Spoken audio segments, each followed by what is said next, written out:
esportes eletrônicos do caralho, como é que vocês acham que a gente tá... Vocês acham que a gente tinha que ter uma regulação? Vocês gostam da ideia de regulação na parada? A gente tá agora com a ministra dos esportes falando que esporte não é esporte. Eu vou deixar o Falenzão responder. Pra vocês, é treta, bom ou ruim essa porra? Essa é treta. Cara, eu acho que se feito de uma maneira assim, se não for muito bem pensado, eu acho que é prejudicial. Porque tá passando por uma... Todos os anos tá se renovando a galera em vários sentidos, né? Então, por exemplo, agora a ministra que entrou fala sobre uma área que ela ainda não teve provavelmente a chance de conhecer muito, né? Bolsonaro, quando sentou ali, isso aqui é um abraço pros gamers. Então, tem de tudo que é tipo de postura, né? E quando entra num cargo como esse, o mundo tá mudando, cara. Não dá pra gente simplesmente ignorar que os games existem. Fazer isso seria um erro, né? Os jovens estão jogando. Esse movimento dos pais quererem os filhos mais em casa é uma coisa que já vem acontecendo nas últimas décadas, porque as cidades estão mais violentas, né? Quanto mais jovem, mais quer deixar o filho em casa. Tecnologia ao mesmo tempo crescendo. Então tá muito fácil. A gente vai entrar no outro... Não vamos entrar nessa discussão, né? Mas pai que dá o tablet pro filho já dá um celular com 2, 3 anos de idade, já é um outro tipo de problema. Então a molecada já tá vivendo o mundo digital. E assim, chegar alguém... Deixa eu ver se tá aí. Ignorar isso... Não parece ser muito sábio, porque essas coisas vão continuar acontecendo. Mas aí eu entendo também o posicionamento dela de pegar só o nicho do, olha, vamos olhar só para os esportes convencionais, porque não é todo mundo que tem acesso à informática, tecnologia, né? E tal, né? E ela vem mais com esse olhar e vamos só dar um tapa nos esportes tradicionais.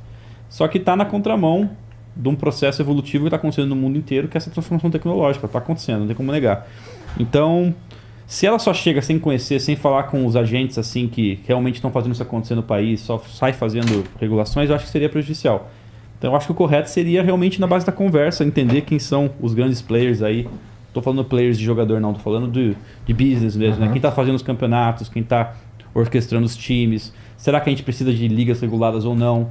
Ela precisa entender o ecossistema, né? Porque se no mundo inteiro não existem ligas que o governo está atuando, por que o Brasil vai querer fazer isso? Então talvez o caminho não é muito por aí. Então que bom que ela nem acha que é então, esporte, por alguns lados é bom que não se meta e faça coisas que não são produtivas para o ecossistema, né? Então eu acho que só tem como falar desse assunto se pegar para juntar os players, né, desse lado business da coisa no Brasil, olhar referências de outros países e aí ali entender quais são as necessidades que estão acontecendo, né? Como é que a gente faz para trazer mais eventos no Brasil? Como é que a gente faz para garantir que um jogador que está hoje ganhando R$2.000, R$2.500 de salário não vai ter uma multa de R$5 milhões? Por que ele tem que ter uma multa de R$3, R$4 milhões? Às vezes aparece um time querendo que ele entre e ele não tem essa proteção. Proteções como essa existem no futebol, por exemplo. Então tem alguns exemplos de outros esportes que daria para trazer para o ecossistema do esporte eletrônico, mas tem que ser com cuidado. E às vezes muita gente vai falar genericamente, fica fora que é melhor, não atrapalha mesmo. E eu consigo entender o ponto de vista, mas não é bem assim. Acredito que na base da conversa daria para achar um meio campo aí. E tu se envolve também no business da parada? Cara, eu me envolvo pouco, porque a vida de atleta ela é muito puxada, né? E um dos motivos pelos quais talvez eu não jogue mais a partir do ano que vem, que eu pare de jogar esse ano, é para poder fazer mais coisas nesse sentido. Eu, na busca aí do meu propósito de vida nos últimos anos, eu acabei entendendo que eu gosto de ajudar a mudar a vida das pessoas através do jogo. Acabou sendo meio que a missão da minha vida, assim. É o que eu venho fazendo desde jovem. Sempre, né? Então, assim, quando eu parar de jogar, eu acabei percebendo que pode ser uma fase. Parei aqui como atleta de mudar a vida das pessoas, de influenciar, de inspirar. Eu vou procurar outras maneiras de fazer isso. Então, quando eu tiver mais tempo disponível para olhar para outras coisas, outros projetos que já estou encaminhando, algumas coisas que estou pensando, vou poder exercer um pouco mais de auxílio nessa parte. Hoje é muito limitado. Hoje eu tenho a minha família, né, meus irmãos mais velhos, minha mãe, o pessoal que trabalha comigo no Grupo Fallen e tal, que me ajuda muito nessa parte de fazer outras coisas acontecerem. Porque aqui o dia a dia é cão, cara. Imagina, tocar negócio que a gente joga 10, 12 horas por dia.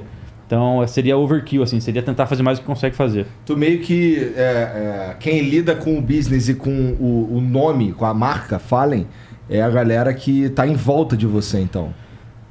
Eu sempre estou olhando, sempre estou participando de tudo, mas no dia a dia são eles. Não tem como eu fazer praticamente nada no dia a dia. Então, assim, são realmente visões gerais, onde a gente quer ir. Tem um projeto que eu quero começar em breve, estou ainda arquitetando ele, mas eu tenho um desejo, tenho um sonho de fazer um projeto que vai mesclar bastante games com educação. Eu já fiz isso com a Games Academy no passado, mas era uma parada mais de ensinar a pessoa a jogar competitivamente. Eu acho que isso tem espaço nesse projeto que eu quero fazer. Mas ao mesmo tempo eu gostaria de que as pessoas conseguissem enxergar o jogo como uma oportunidade de evoluir coisas pessoais através dele, né? Então a gente tava brincando aqui agora há pouco, né? A galera, por exemplo, que joga Dota, e muitas vezes cada um não sabe o que fazer, o papel que tem que fazer. E sai jogando de qualquer jeito, e vem frustrado, só senta no game ali pra... Um dia difícil de trabalho, né? Um dia complicado, senta lá, primeiro clipe, o cara roubou teu, o cara tá ali xingando, sabe?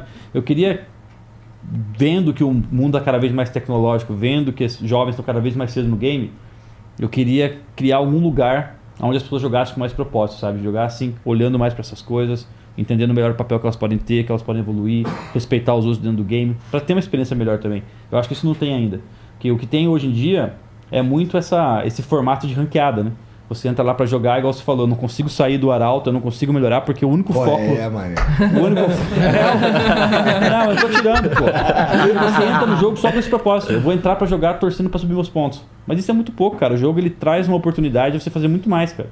Pelo menos quando a gente parte pra falar do jogo em termos competitivos, jogos com essência, não jogar por jogar, o jogo pensando em competição, ele traz ali uma oportunidade de evolução pessoal gigantesca. E os jogos não têm espaço pra fomentar isso, porque eles estão muito fomentados em vender skin, estão muito fomentados em fazer você ficar viciado, tentar subir seus pontos, jogar com pessoas melhores, mas eles não estão ali fazendo você crescer muito, sabe? Então eu acho que tem espaço para fazer alguma coisa nisso, ninguém fez ainda, e ainda tô com essa visão, mas não tem nada pronto. Tô pensando ainda como vai ser.